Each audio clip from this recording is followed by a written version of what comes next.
ఒక రోజున అక్బర్ బీర్బల్ సభలో ఉండగా ఒక వ్యాపారి ఒక గాడిదను తీసుకొని వచ్చాడు. తాను తీసుకువచ్చిన గాడిదను రాజుగారికి అమ్మాలన్నది ఆ వ్యాపారి ఉద్దేశం. సమయానికి బీర్బల్ కూడా సభలో ఉండటం చూసి ఆ వ్యాపారి ఎంతో సంతోషించాడు. అతను తీసుకువచ్చిన గాడిదను చూసి బీర్బల్, మహారాజా, ఈ గాడిదను చూస్తుంటే ఇది ఎంతో తెలివిగలది నాకు అనిపిస్తుంది. మనం కొంచెం శ్రద్ధ తీసుకొని ఈ గాడిదకు రాయటం చదవడం నేర్పిస్తే గాడిద నేర్చుకుంటుందని నాకు అనిపిస్తుంది అన్నాడు. అంతే, అక్బర్ ఆ మాట పట్టుకున్నాడు. అయితే బీర్బల్, ఈ గాడిద చాలా తెలివైనది అని అంటున్నావు, అవునా అని అడిగాడు మహారాజా. అవును మహారాజా అన్నాడు బీర్బల్. మనం కొంచెం ఓర్పుగా చెబితే ఈ గాడిద చదవటం రాయటం నేర్చుకుంటుందని అంటున్నావు, అవునా అని అడిగాడు అక్బర్. మళ్ళీ అవును చెప్పాడు బీర్బల్. వెంటనే అక్బర్ చక్రవర్తి ఓ నిర్ణయానికి వచ్చాడు. ఆ వ్యాపారి దగ్గర గాడిదను కొన్నాడు. ఆ గాడిదను బీర్బల్ చేతిలో పెట్టాడు. రాజుగారు గాడిదను కొని తనకు ఎందుకు ఇస్తున్నాడో బీర్బల్కు అర్థం కాలేదు. వెంటనే రాజుగారిని అదే ప్రశ్న అడిగాడు. బీర్బల్, ఈ గాడిదను నీతో పాటు తీసుకొని వెళ్ళు. ఓ నెల రోజుల సమయం ఇస్తున్నాను. ఈలోగా గాడిదకు చదవడం రాయడం నేర్పించు. నెల రోజుల తర్వాత గాడిదను తీసుకురా. ఒకవేళ నువ్వన్నట్టుగా నెల రోజుల లోపల గాడిదకు చదవడం రాయడం రాకపోతే నిన్ను శిక్షించాల్సి ఉంటుంది. చెప్పు, ఇది నీకు సత్యమేనా అని అడిగాడు అక్బర్ చక్రవర్తి. బీర్బల్కు రాజుగారి మాట మన్నించటం మినహా వేరే గత్యంతరం లేకుండా పోయింది. అలాగే మహారాజా, మీరు కోరుకున్న విధములగానే నెల రోజు లోపల ఈ గాడిదకు మాట్లాడటం రాయడం నేర్పిస్తాను అన్నాడు బీర్బల్. రాజుగారు చెప్పిన విధంగా గాడిదను తీసుకొని ఇంటికి వెళ్తాడు. రాజుగారి సభలో ఉన్న వారంతా బీర్బల్ సహనానికి ఆశ్చర్యపోయారు. ఇదంతా జరుగుతుందా? నిజంగా బీర్బల్ గాడిదకు చదవడం రాయడం నేర్పిస్తాడా? ఒకవేళ ఆ పని చేయకపోతే రాజుగారి బీర్బల్ని శిక్షిస్తారా? లేకపోతే బీర్బల్ మీద ఉన్న అభిమానం కొద్దీ మందలించి వదిలేస్తారా?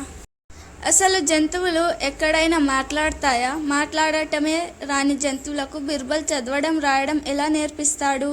బీర్బల్కు ఈసారి ఎలా అయినా శిక్ష తప్పదు అని ఓ వర్గం వారు ఇంతకు ముందు కూడా ఎన్నోసార్లు ఇలాంటి చిక్కు సమస్యలను బీర్బల్ ఎంతో తెలివిగా పరిష్కరించాడు. అలాగే ఈసారి కూడా ఎంతో తెలివిగా ఈ సమస్యను పరిష్కరిస్తాడు అని మరొక వర్గం వారు.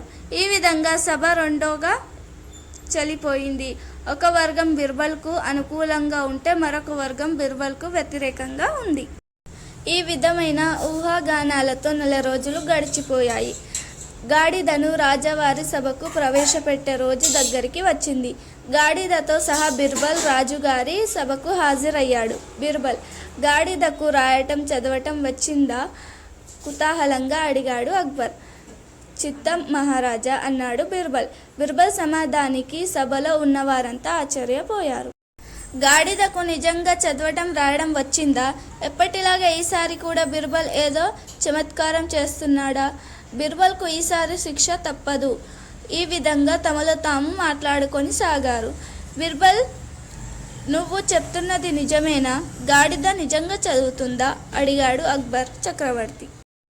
ఏది అయితే గాడిదతో ఏదైనా చదివించు అడిగాడు అక్బర్ చక్రవర్తి. వెంటనే బీర్బల్కు ఒక పుస్తకం తీసుకొని గాడిద ముందు పెట్టాడు. సభలో ఉన్న వారందరూ ఆశ్చర్యపోయేలా గాడిద తన నాలుకతో పుస్తకంలో పేజీలు తిప్పడం మొదలుపెట్టింది. ఆ విధంగా తిప్పుతూ 3వ పేజీ రాగానే గట్టిగా చదవడం మొదలుపెట్టింది. ఇదంతా చూస్తున్న అక్బర్ చక్రవర్తి, సభలో ఉన్న మిగతా వారు ఆశ్చర్యంతో ముక్కున వేలు వేసుకున్నారు. అద్భుతం, నిజంగా అద్భుతం. బీర్బల్, నువ్వు చాలా గొప్పవాడివి.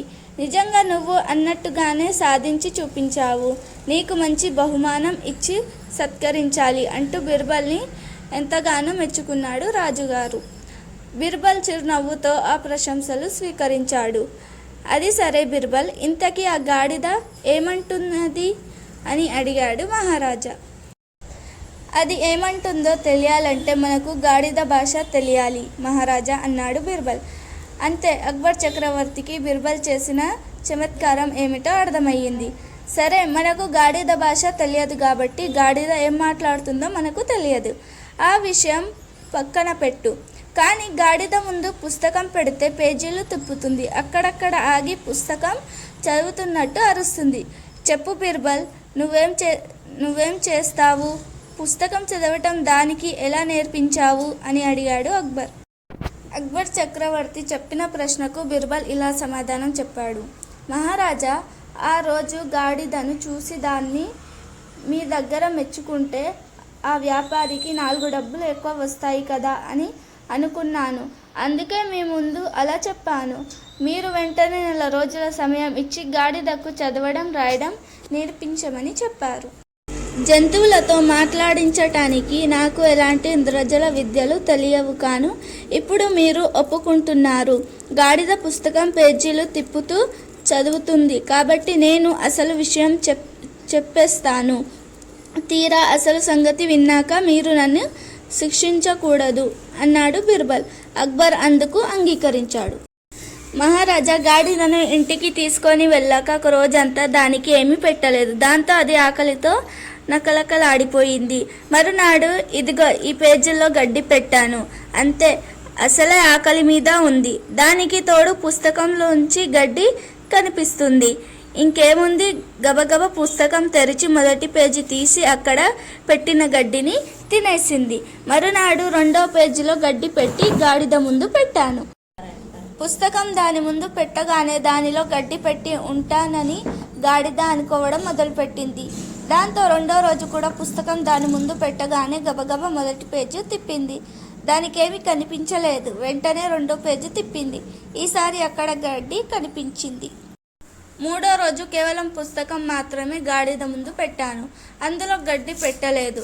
ఎప్పుడైతే పుస్తకంలో గడ్డి పెట్టలేదో గాడిద పెద్దగా అరవడం మొదలుపెట్టింది. ఈ విధంగా సుమారు 1 రోజుల పాటు దానికి శిక్షణ ఇచ్చాను. అంతే, అదే విధంగా మీకు ఇచ్చిన మాట నిలబెట్టుకున్నాను అంటూ తను ఏ విధంగా గాడిదతో మాట్లాడించాడో రాజుగారికి వివరించాడు బీర్బల్. అంతే, సభలో ఉన్నవారంతా చప్పట్లు కొట్టి బీర్బల్ను ఎంతగానో అభినందించారు. ఇక రాజుగారు అయితే బీర్బల్కి బోల్డర్ని బహుమానాలు ఇచ్చారు.